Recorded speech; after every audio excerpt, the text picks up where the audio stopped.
రప్పారప్ప dialogue పై జగన్ వ్యాఖ్యలని మంత్రి కందుల దుర్గేష్ ఖండించారు. Cinema డైలాగులు రాజకీయాల్లోకి తీసుకురావడం సరికాదు అన్నారు. విద్వేషాలు రెచ్చగొట్టే విధంగా జగన్ మాట్లాడుతున్నారని అన్నారు. జగన్ లాంటి వ్యక్తులు రాజకీయాల్లో ఉండకూడదని ప్రజలే తీర్మానం చేయాలన్నారు మంత్రి కందుల.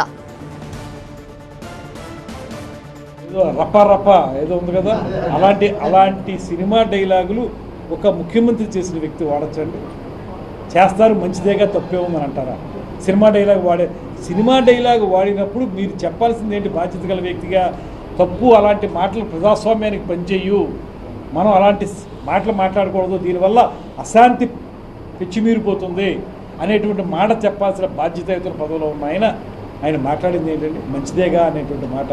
అంటే ఇక ఆయన మాట్లాడే మాటలకి ఎక్కడైనా హేతుబద్ధత ఉందా? ఆయన మాటలకు విలువ ఇవ్వాలా? మనం సమాజంలో అశాంతిని రెచ్చగొట్టే విధంగా ఒక బాధ్యతాయుతమైన పదవిలో ఉన్నటువంటి వ్యక్తి మాట్లాడుతూ ఉంటే దాన్ని మనం ఆమోదించాలా? దానికి ఒకరి భాషలు చెప్తారు మళ్ళీ. ఆయన అలా అనలేదు.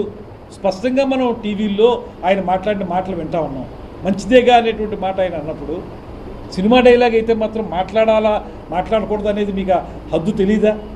సినిమాల వరకు పరిమితమైన మాటలు తీసుకొచ్చి మామూలు బయట జీవితంలో ఉపయోగిస్తారా? ఇది 24 గంటల్లో ప్రజల్లో ద్వేషాలు రగిల్చే విధంగా ఉండేటువంటి మాటలనే ఒక బాధ్యతాయుతమైనటువంటి వ్యక్తి మాట్లాడచ్చారు. ఆయన మాట్లాడే మాటలకు దేనికి విలువ లేదు అనేటువంటి మాట దీన్ని బట్టి తేలిపోయింది. విద్వేషాగ్నులను రగులుస్తున్నటువంటి ఇటువంటి వ్యక్తులు రాజకీయాల్లో ఉండకూడదని రాష్ట్ర ప్రజలందరూ కూడా తీర్మానం చేయాలనేటువంటి డిమాండ్ చేస్తున్నారు.